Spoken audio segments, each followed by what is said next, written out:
Hello, everybody. Welcome to the next exciting adventures in meditation mastery. I am Seth, and happy to have you here with me. Happy to be practicing together. And each week I give a different talk. I give a talk and a meditation. And I try to make the talks a little bit relevant to my own life, to what I'm going through. I try to really see what's going on in the world and in myself. And I try to share things and hope that it also creates a relevant connection to all of you listening. So I'm actually going on retreat tomorrow. I'm going to California to Spirit Rock Jack Kornfield Center, and I'm going to do a 1 week advanced practitioners retreat there. So I actually don't know what that means. I haven't ever gotten like a schedule from them or what we're doing. I think they're kind of keeping it secret for whatever reason. That we just have to go and kind of just trust. So I'm not sure what I'm walking into, but I'm hoping it's a lot of meditation and practice and just time for myself to reflect. So last night, I went to something called Urban Axes in Boston. And Urban Axes, it's a new kind of, there's like bowling alleys. Well, this is like an axe throwing alley. So we can, go there and you throw axes at a target, and then they kind of pair you up against other people, and you kind of compete to see who can get more bullseyes. And so it's great. It was really fun, and I was throwing axes, yesterday, and I was doing okay. And then they started a tournament where they're pairing us up against people. And so in the tournament, I was paired against somebody, and neither one of us was really that good, and I beat him by like a point or something. And then they put me on the next round against this one guy, and he, the whole night had just been, like just really getting the target, getting bullseyes, just getting things again and again. He was really solid, really competitive. So they put me up against this guy, and I said, there's no way, I'm gonna lose. It's fine, but yeah, I'm gonna lose. And they had, I don't remember who went first. I think I went first, and they gave me my axe, and I put the axe back to throw it. And then I thought, who knows? And I released the axe and I got a bullseye. And I said, huh. And I went and I took the axe, and again I took it. And as I was going back, I said in my mind, who knows? And I threw it, and again I got a bullseye. And I ended up getting 3 or 4 bullseyes out of my 5 throws. And he got 2, so I actually beat him. And there was this really interesting shift where I felt like I moved from, trying to force it or thinking that I was defeated to opening up and saying, maybe, who knows? And then I got to the final round, and it was me and this guy who was the best. I had like 19 points up to that point, and he had like 32. He was 2 times better than anybody else. But again, I just threw the axes, and each time I said, who knows, in my mind. And each time I was getting bullseyes, and I ended up winning the tournament. So I, won out of the, 16 people that were playing in this one bracket. And it was this really beautiful and interesting lesson that I was processing for a while afterwards, because I had been watching everyone throw all night. I'd been throwing all night. I wasn't better than anybody. I was really average. I would say I was a very average thrower. But there was something about that moment where I started to say, who knows, that it's as if I surrendered. I surrendered to the universe. I trusted. I allowed space for something to exist besides the reality that I knew and I believed to be true. But I allowed space for something else to happen. I know in the Course of Miracles, they say, like, expect miracles. That I allowed something else to happen, and something else did happen. And a result came that was completely, not even unexpected, but in my mind, impossible. Something that shouldn't or couldn't have happened. And in those moments where I was letting go of the axe and I was saying, who knows, I felt this space kind of opening up. And it was the space of, I don't know if I'm going to win or lose. I don't even necessarily want to win or lose. I almost let go of trying to do anything. It was just a moment of really just surrendering and giving and allowing and seeing what else could be. And I remember when I first met one of my teachers, Ajahn Brahm, I was in the monastery already and I'd been meditating a lot. My meditations weren't working that well. And we spoke and he said, how's your meditations? And I said, they're not going that well. And he said, well, why don't you just try sitting there and relaxing and not trying to meditate? He said, throw the whole thing out the window. Just sit there and relax. And it was difficult for me because my ego, right, my stories, the teachings that I had received up until then, they had all been telling me, and they had all been about me doing something, right? Follow your breath to get, But when I was really able to let go, when I was able to just say, okay, I'm just going to trust and I'm going to sit here, I'm going to just deeply be present in this moment and allow this moment to flow to the place that I want to get. Not try to force the place that I want in here. I'm going to allow the deep contact, the deep connection to this moment to then bring me in the direction that I want to go, to the place that I want to go. One of the people that I was throwing with, actually, they were doing really good, and when they were throwing against somebody else, I could see that they started trying too hard, that they wanted it too much, or they wanted to win or to beat the other person. And I saw that then they were forcing it a little bit too much, and the axe wasn't sticking anymore, and they got all upset, and they're like, why is that happening? And I was just watching this whole thing, and I said to them, you're better than the person you just threw against. You should have won, but you got in your own way. You created a result, and you tried to force that result in instead of just being present with each one of the throws, which would have then got you to the place you wanted to go. And they looked at me and they thought about it, and they said, this is actually a problem that I feel like I've had my whole life. That they remember sports coaches and different people saying that, they get better and then they level off. And they're like, usually people get progressively better. And they said, you keep just like hitting this weird plateau and you don't get better, and you even start to get worse. And nobody could figure out why. And they said in different areas of their life, they found that same pattern happening. And just by watching it, I really said, this is the same thing like when I was meditating, that I would sit here and I'd be getting deeper and deeper. And then I would try to force the next step. I would try to push myself. I would want something that wasn't there to come in. I would create a split, because whenever you want something or you don't want something, you're projecting an untruth into the world around you. You're taking something that doesn't exist and you're plastering it, projecting it around you. You're splintering your mind into what is here and what could be here. There's a fracturing that happens.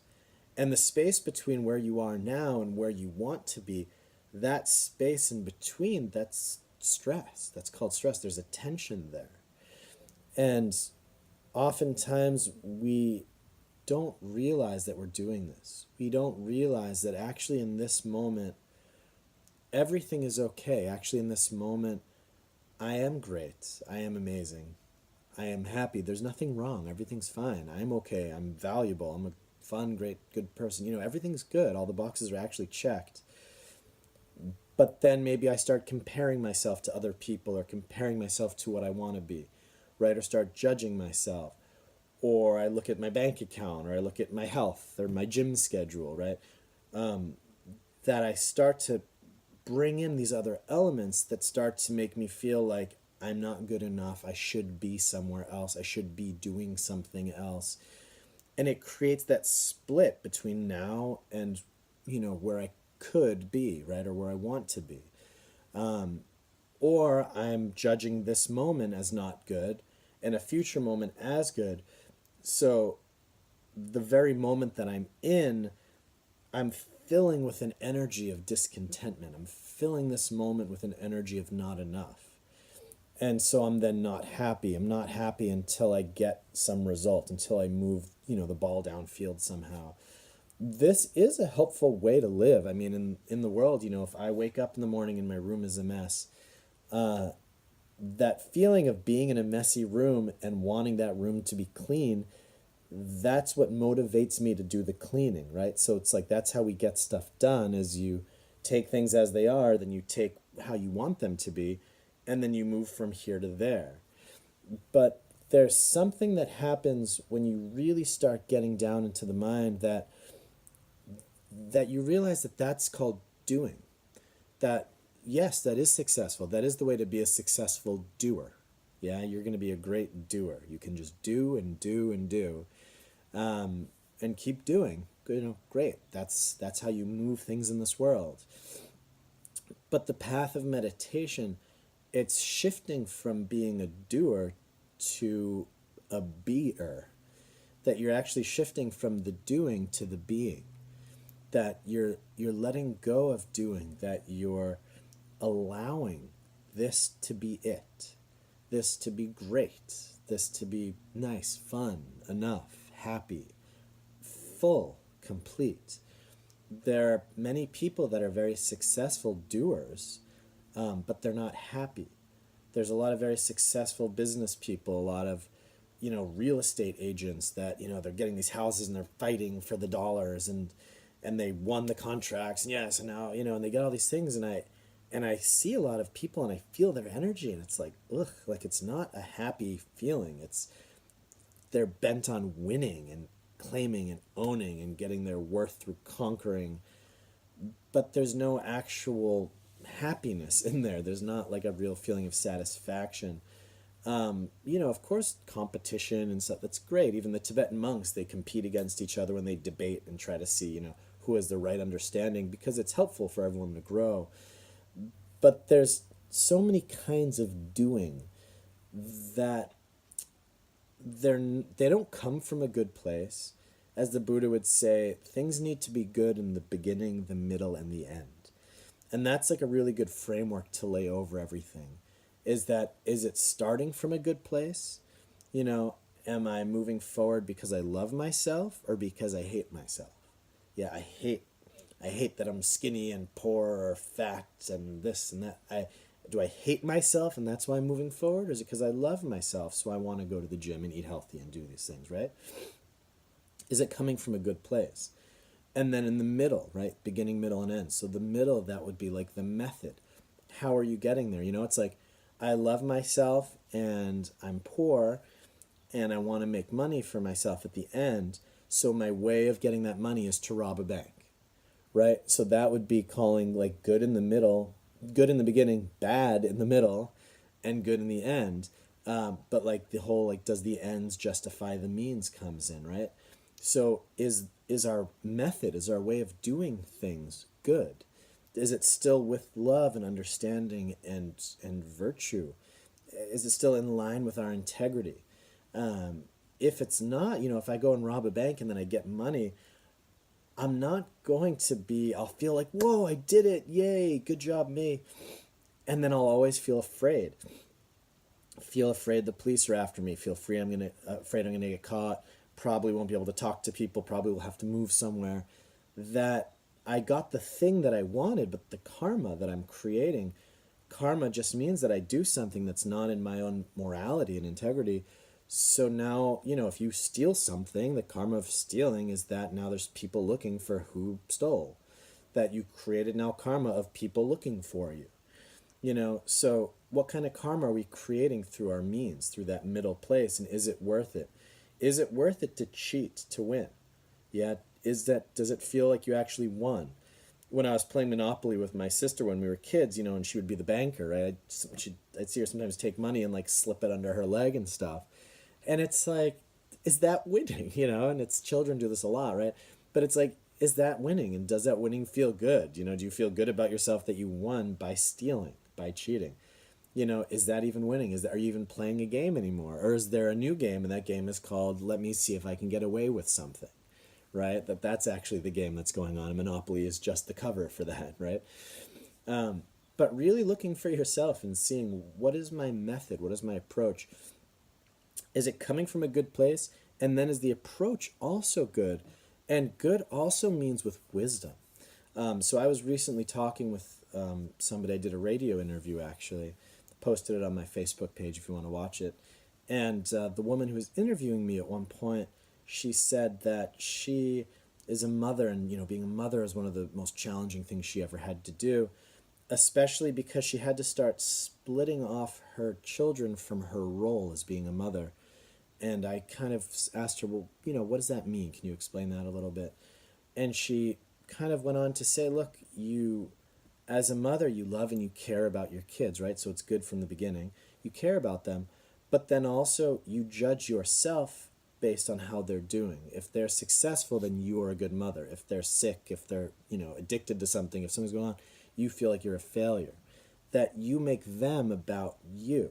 And then you want them to get better. You put pressure on them to get to a good school, to get healthy, do all these things. You're putting all this pressure on them, which, seems like care or love, but underneath it, it's actually because you want to feel like you did a good job, because you want to feel like you're a success, because you don't want to feel like you're a failure, or you don't want to feel helpless, right? If our children are struggling and we feel helpless. So I don't want to feel helpless, so I'm going to try to control this other person so I don't have to get that feeling. I'm sure if a lot of us reflect on our own parents, we'll actually start to notice some of these patterns coming through, that all we ever really just wanted was love and care and acceptance and validation and support.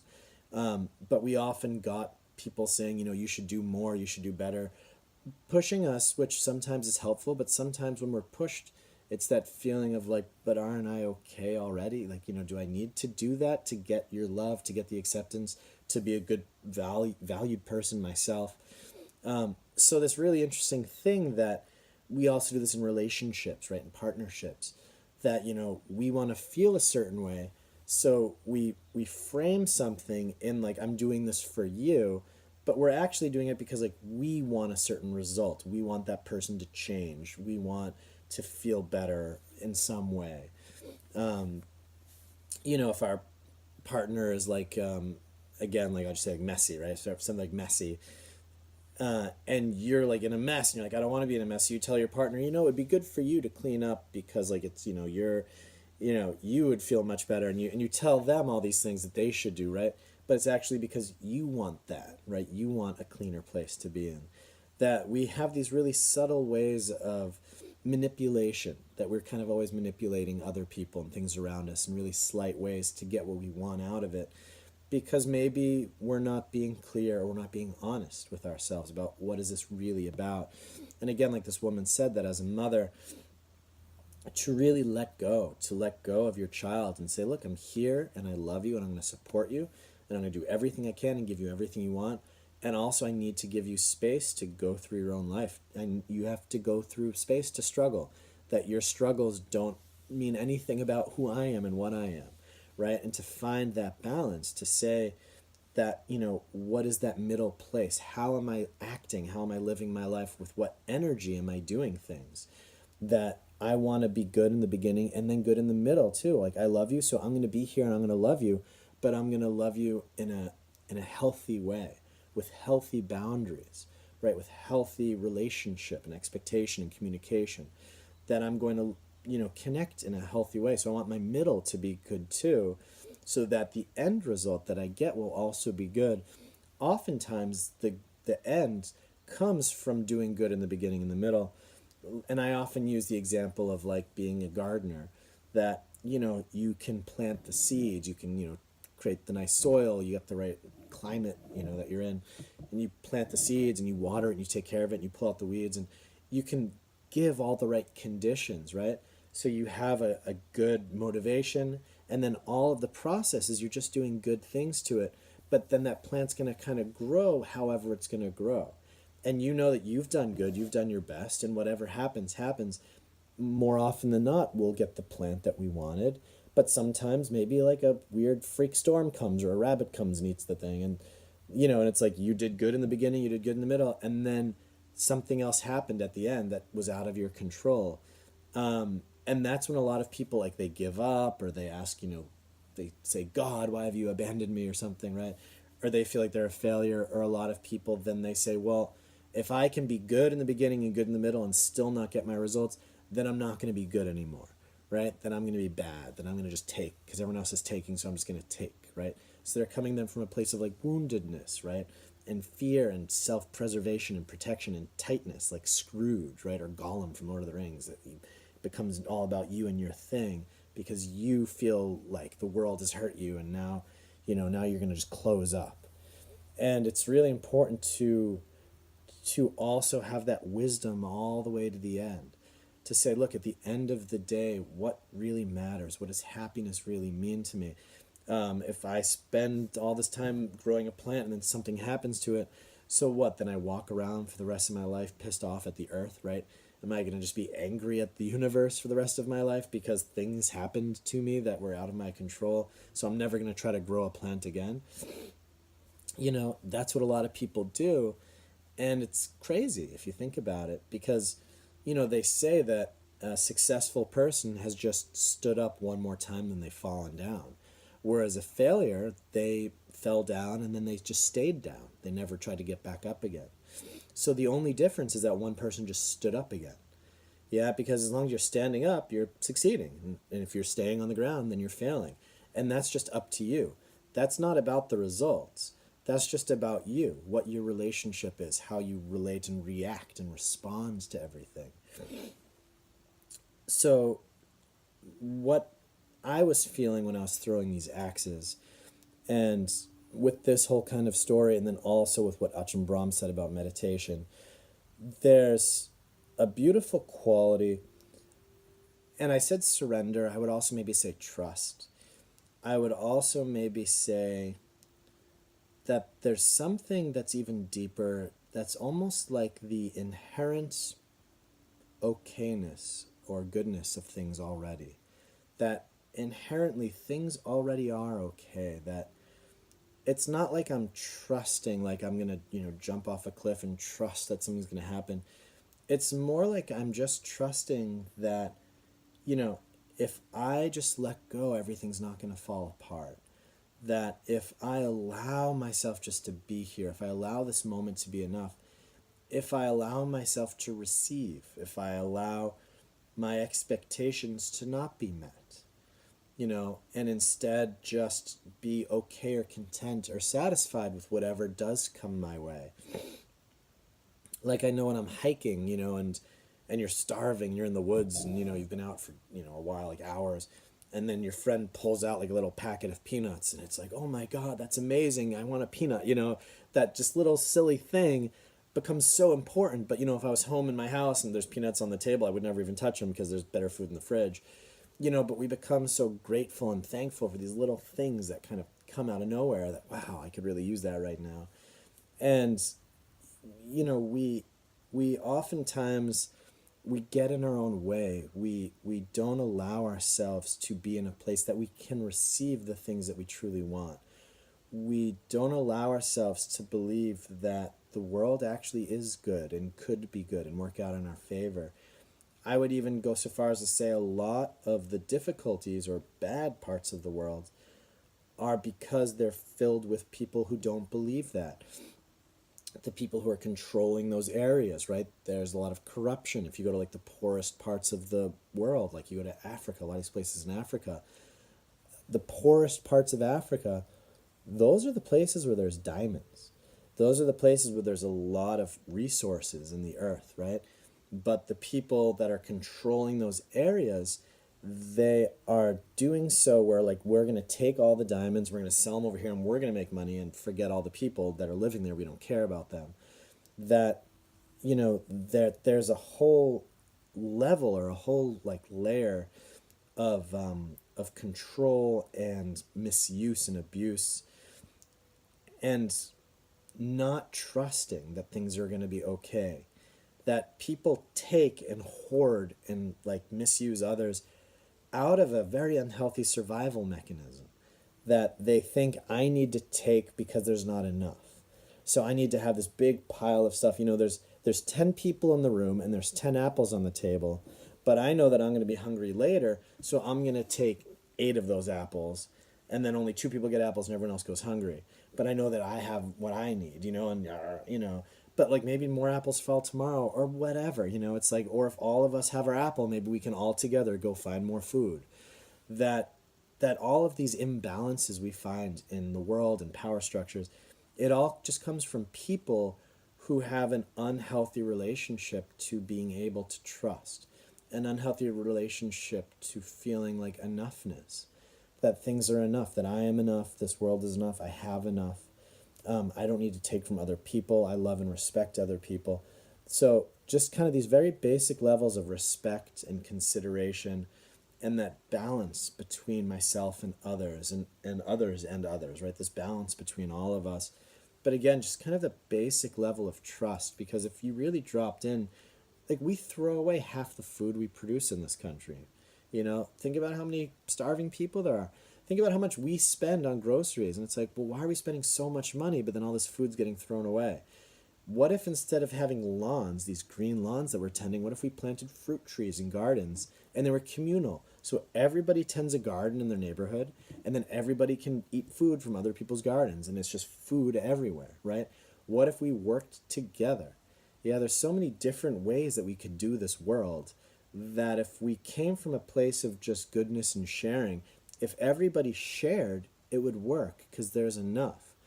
Most of the people that have, the largest wealth in this country, that wealth isn't being used in the economy. It's being stored in like offshore bank accounts and stuff.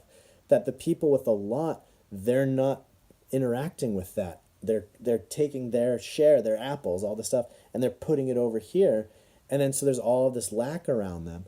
And the lack that they're creating is a projection of their own feeling of lack, because they need to hoard because they feel lack in themselves. So they're actually creating a vacuum. They're creating a lack around them, that then there are other people who truly do lack because you're taking more than your share. You're taking all of this stuff, right? And this is even on an energetic level, again, in relationships and parents and kids and friends, that oftentimes, like, we're needy and we feel like we need more and we want more than the other one, and we don't appreciate and we don't see each other, and that there's all of these kinds of like imbalances, often just stemming back to this inability to be present, to feel like this is okay, to feel like this is enough, I am enough. Again, if we want to call that trust, we want to call that surrender, we want to call that contentment. But it's really, if anything, it's like a belief. It's almost like believing, learning to believe that everything's okay, learning to believe that everything's going to be okay, that things can happen outside of our expectations, things can happen outside of our understanding. I went to India out of the monastery with not much. I didn't know anybody there. I just went to Bodh Gaya, where the Buddha gained enlightenment, one-way ticket, and I was terrified, but I just trusted and I just jumped in. And I had this like amazing 2-year odyssey where I met all these people and I went to all these places, and I, found a lot of steps in my own life path. And it all just came because I trusted, and I said, you know, my head, my thinking, my thoughts only know my past. I only know the things that have already happened to me. So it's like I was going to India and I was like, well, maybe this can happen, maybe this can happen. But like my choices of what could happen are only because those are things that I've already thought about or heard. But when I just put my thoughts to the side and just went to India with an open, receptive mind, things started coming in that I would have never even been able to imagine. Things came in that I would have never even been able to think about, because I allowed something to happen that was outside of my experience. I allowed something to happen that was outside of my belief structure. Yeah, it's a structure that we're in. Something outside of your belief structure can happen. Yeah, who knows, right? Letting it go.